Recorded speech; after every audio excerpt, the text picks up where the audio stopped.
Well, hi. It is the long delayed, finally doing my mani. My name is Denise. I'm a stylist for Color Street. Thanks for watching.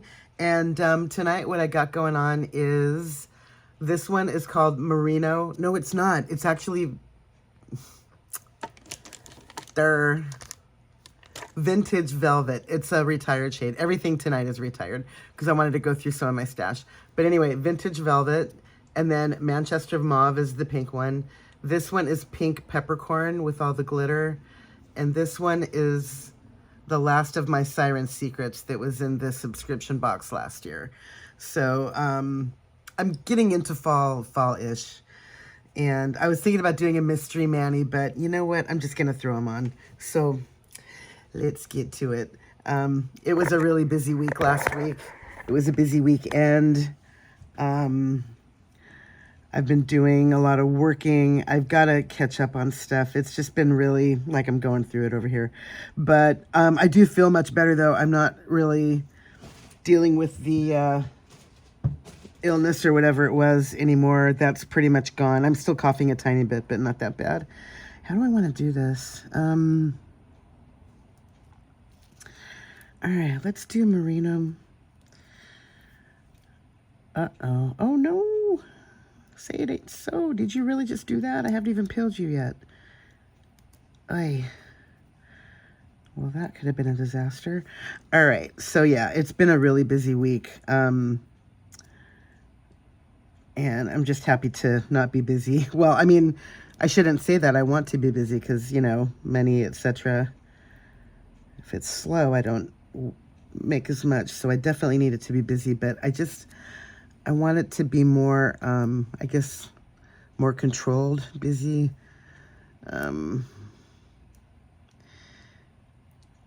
That's all right. I shouldn't say anything. Busy's good. Money comes to me. That's what I'm saying. I can't really use the other end of that one. And you know, this looks almost sheer, doesn't it? I mean, you can almost see my thumbnail through here. Can't you? I don't know. This looks very sheer to me, even though it doesn't look sheer when it's on my actual nail. But anyway, yeah, it's been busy, but I'm happy that I'm able to work. I mean, I really shouldn't complain. Sometimes you're just going through it. You gotta stay busy, and you know, it's like cat on a hot tin roof. The real trick is just staying on, I guess, until you have to jump off. But it's all good. Speaking of which, have you guys seen Cat on a Hot Tin Roof? Elizabeth Taylor, Paul Newman, Burl Ives, Tennessee Williams play about drama, high drama in the South. It's a fabulous movie. It's basically Paul Newman and Elizabeth Taylor at their best, at the top of their game. And as far as I'm concerned, it's a must-see.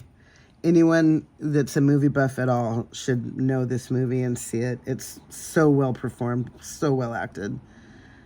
And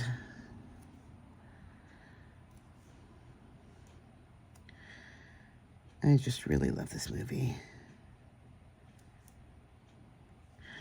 All right, so this one is going to go over here on this hand.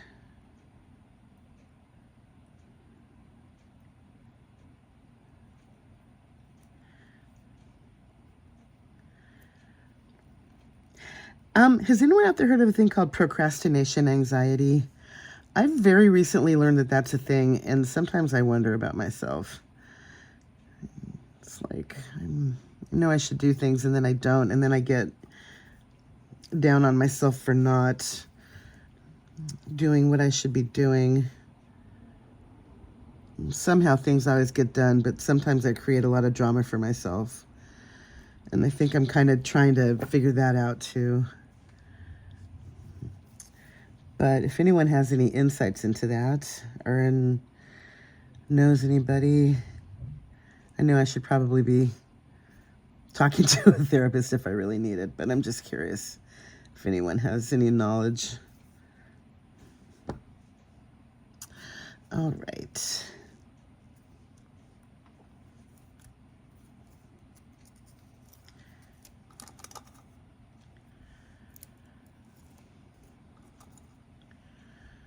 And Marie, by the way, every time I use my little trash receptacle, it's the best thing ever. Thank you. I think I'm going to be mentioning that for a while.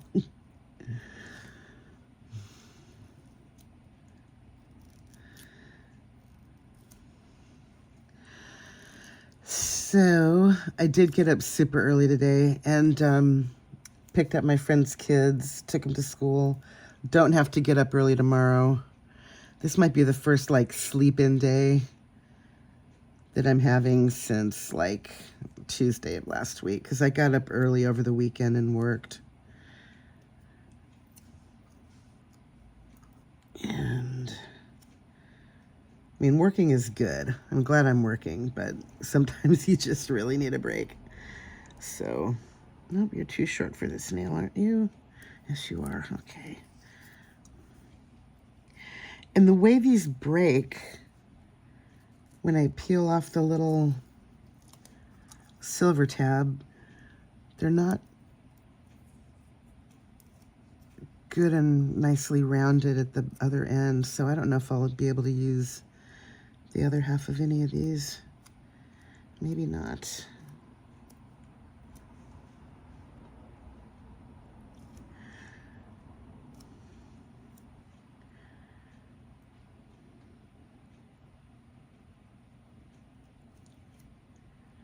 And it was a really weird weather day today. I got up early, drove to the top of Mulholland Drive, and it was foggy. Foggy where I live, foggy on the way up the hill. As soon as I got to the top of the hill, bright, clear sky. Beautiful, gorgeous day. And then going back down the hill, it got foggy again. It was just weird. And it was like 80 degrees over there in the morning, or in the, late morning, and it was like 65 over here on the other side of the hill. I know that I should expect this, but it's kind of mind-blowing every time I experience it. Life living in LA, right?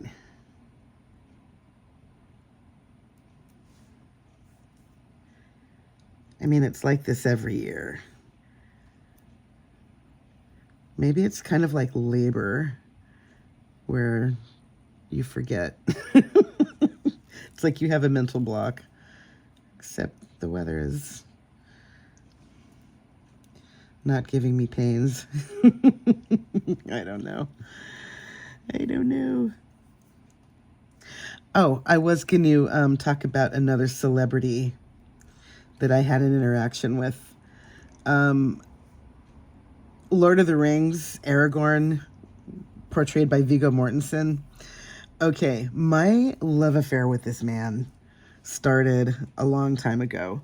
The first thing that I remember seeing Viggo in is a submarine movie called Crimson Tide.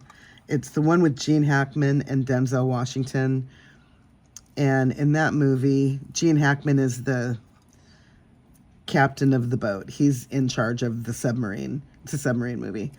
And I don't want to give out too much of the plot, but the rub in the movie is that they're going in the submarine, they're doing maneuvers or doing whatever, and something happens. This is during the Cold War, and there's an incident, and there's some ambiguity about what the orders are for the submarine, because during the time that they're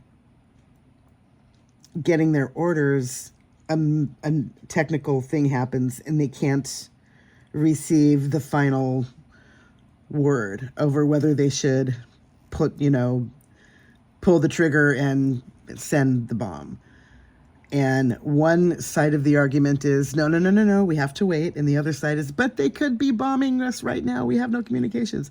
And Viggo Mortensen in this movie portrays a character whose nickname is Weps, but he's the weapons guy. He has the key. Okay, basically. And if anything is to happen, it has to go through him because he knows the sequences and he knows the thing. And for some reason in this movie, there were a lot of shots of Viggo Mortensen in profile. So by the end of this movie, I felt like I knew every pore on the left side of his face because there were a lot of close-ups of that side of him. So fast forward to several years later, after Lord of the Rings comes out, after all of the fanfare and all of the everything. And I mean, Viggo is such a great actor, and he's incredibly handsome. He's a poet, he's a painter, he's like multifaceted dude.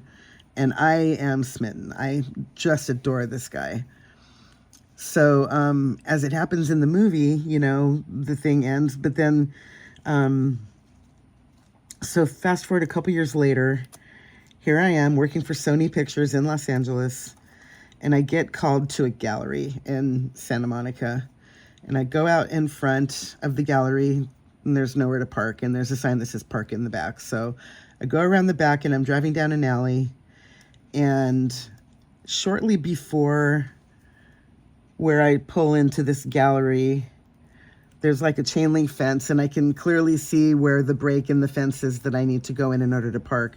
But right before the break in the chain link fence, there's a guy walking, and he's got a you know, bomber jacket or something, and he's got a pair of jeans on and short dark hair, almost like a buzz cut. His hair was really, really short. And you know, you're walking down an alley, and my car is on his left, of course, because I'm behind him. And he kind of hears me approaching, and he turns to the left side of his face to like wave me forward, and I went, oh, shut up. Oh my fucking God, that's him. That's Viggo. So I'm freaked out, and I wave him in. So he walks through the thing, and I park my car, and I'm checking my face in my mirror like 5 times in two minutes. Finally get out of my car, walk in there, and he's standing about 2 feet away from the front of, you know, from a counter where there's a computer terminal, and there's another terminal which is closer to where you know, you walk in. And so I stand opposite where the other computer terminal is, and I walked in the room, and our eyes barely locked eyes, barely, but every fiber of his being is, don't talk to me. But it wasn't, he didn't have a scowl, he didn't look mean, he just looked like, just don't talk to me. Sometimes you get that vibe from somebody that they just want to be left alone, and I really wanted to respect him. So I did the thing where kind of like I'm sort of turning my face to look at him, but I'm not looking. I'm kind of looking, but not looking. And, you know, I'm trying really hard to not just go, oh my God, holy crap. You know, he could probably feel me, like hear my heart beating. You know what I mean? So a second later, a girl comes out from behind, you know, in the back, and she, oh, good morning, how are you today, to him, and walks over to him, and he tells her what he wants. And she kind of like glanced over at me and like motioned me to go, you know, stand closer to tell her what I was there for. And I'm thinking, sorry, dude, but she's telling me to come over there. It's not my idea. So I kind of like, you know, took a step closer and told her what I was there for. And a second later, another girl walks out from the back, and the one girl that I spoke with tells her what I'm there for. And then both of them depart to go in the back. The other girl's gonna go get what Viggo wants, and the second girl is getting what I want. So what this means is that I'm now like, I was forced to stand closer to him. It was not my idea, I promise you. Not that I'm complaining. So, you know, I am now alone in a room with this man, this amazing, unbelievably gorgeous dude. And I'm trying to not look at him, but it's not possible. He finally looks over at me with the look on his face like, yeah, okay, I'm busted. And, you know, he kind of like glanced over at me, and I just very quietly, I just said, can I shake your hand? I just like whispered and asked if I could shake his hand, and he kind of like nodded, and it was barely the merest like second and a half of a handshake. And I looked over and I said, "Thank you." And that was that. It was over almost before it began. And as soon as that happened, the girl came out from the back thing with his item, and he signed for it, and then he left. And I was just like, "Oh my God, oh my God, oh my God, oh my God." Could not frickin' believe it. Just, oh my God, this is so pretty. So yeah, that was, oh man, I hate it when it does that. All right, I gotta sacrifice another half strip. Oh well. So that was my Viggo Mortensen interaction. And I do have another one I want to tell you about. James Woods. This guy is so intriguing as an actor. I have loved him in everything that I've seen him in.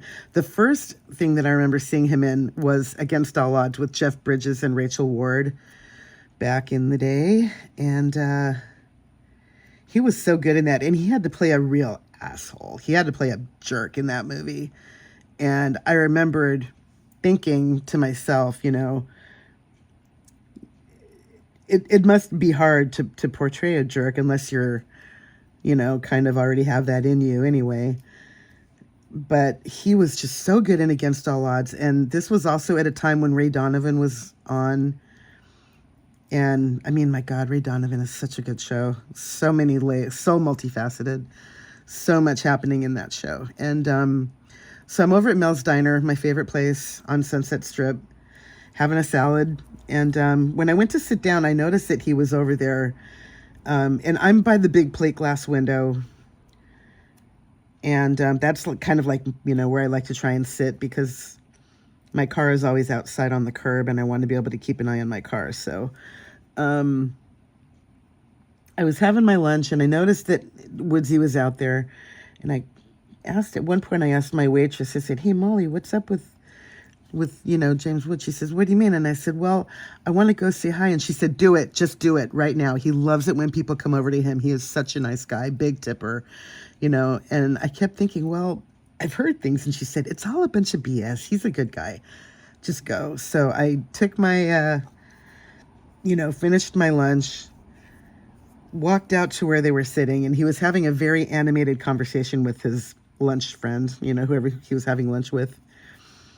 And I waited till they were kind of like done talking, and I stood at a respectful distance so that I couldn't, it's not like I was eavesdropping, but, his friend noticed that I was standing over there, and James Woods turned around and he said, "Hi." And I said, "Hi, do you have a second? Can I just shake your hand?" And his face lit up. He was such a sweetheart. He got up from his chair, said, "Yes, absolutely. He wanted to know my name, took my phone from my hands, opened my phone, and got us a selfie with him holding my phone. It was just this immediate, awesome, interaction. He was such a sweetheart. I was so, so happy with that. And never thought that would happen. And of course, shortly after that, I had to switch out my phone. And in the transfer of all of my data, I lost half of my photos, and I don't have that picture anymore. And it crushes me every time I think about it. Otherwise, I would show you. So as of right now, it's just a memory. But the thing is, at the time, I was driving an SUV, and I had on my, dress slacks and my cute little white shirt with my little, black, not tie, but it was just a little bow that I used to wear, that kind of with, a sweater vest so that I could look professional like a limo driver, because this was in the beginning days of Uber, and everybody to, the limo companies wanted you to do the thing and dress the part. And so he noticed that I had a phone, another phone, and, "Oh yeah, this is my my Uber phone." "Oh, you do Uber? That is so cool. Well, here, let me get your number." And he took a photo of my business card, and I thought, okay, My life will change if James Woods actually starts wanting me to drive him. Oh my God. Of course it never happened, but somewhere in the universe he has my phone number. Hey James, give me a call. So that was another awesome interaction. And you know, I really do miss it. If I had a way to get the financing in place, because if I wanted to, I really did want to start my own service at one point, because in order to be an Uber driver in LA with an SUV, it's not like you can just go buy an SUV and get on the platform. You have to have all these permits. You have to get livery insurance, which is different from your average corporate or commercial insurance.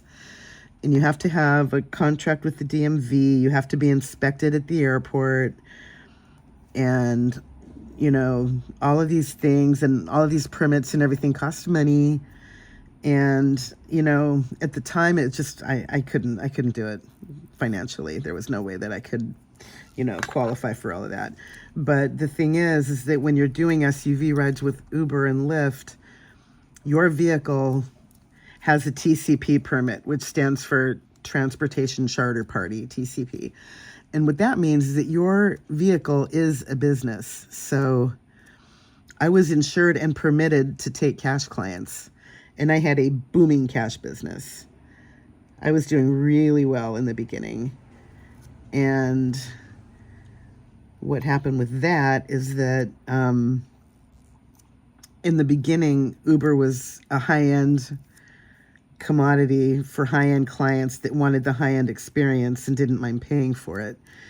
And I mean, it all started because Travis, this is the story that I've heard from numerous different sources, that a couple of the guys that were the presidents and the like managers of Uber Technologies before the app got started that we know and love, they were in Paris at a tech conference and needed a ride home after dinner one night, or they needed a ride back to their hotel. And they couldn't get the ride because apparently, I don't know this because I've never been to Paris, but apparently you can't just like flag down a taxi. You know, they don't just stop for you. You have to like call and get the ride. So they couldn't get the ride, didn't have, you know, any way to get back. And they're walking back to their hotel, looking on their phones going, why is there no app for this?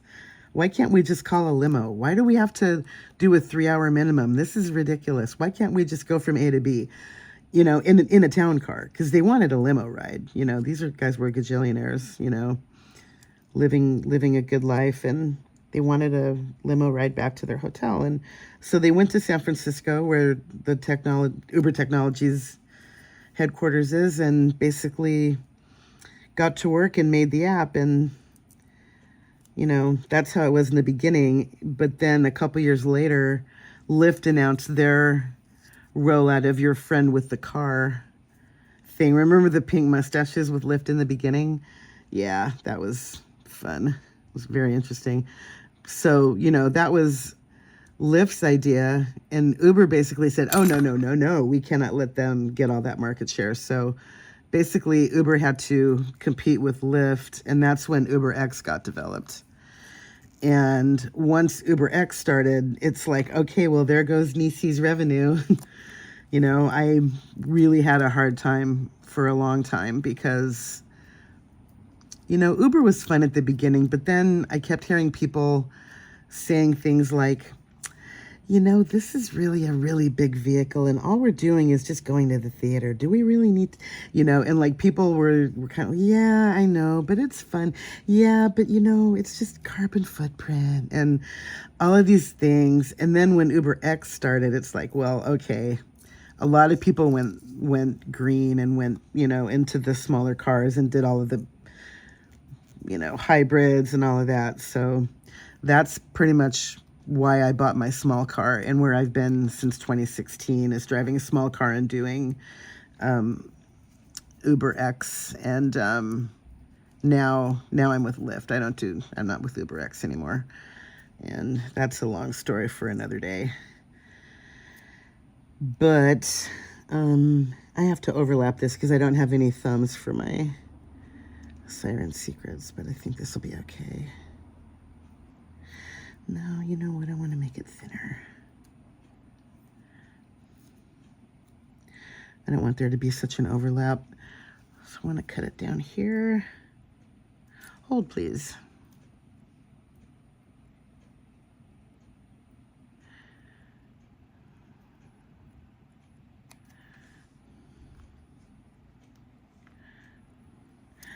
Like so. Actually, let me get the other side. Oh, don't you dare.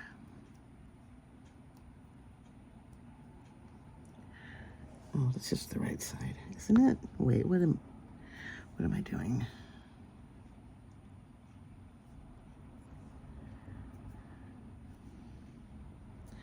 No, you're too skinny. Are you both too skinny? Oh, shoot. Oh, no, that should actually work.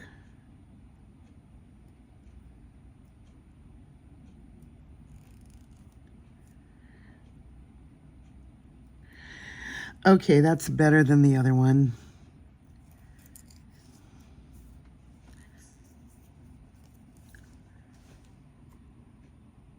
Okay, yeah, this I am in love. Look at how that is on the dark one. Oh yeah, that is gorgeous. And I mean, even, yeah, it is fall.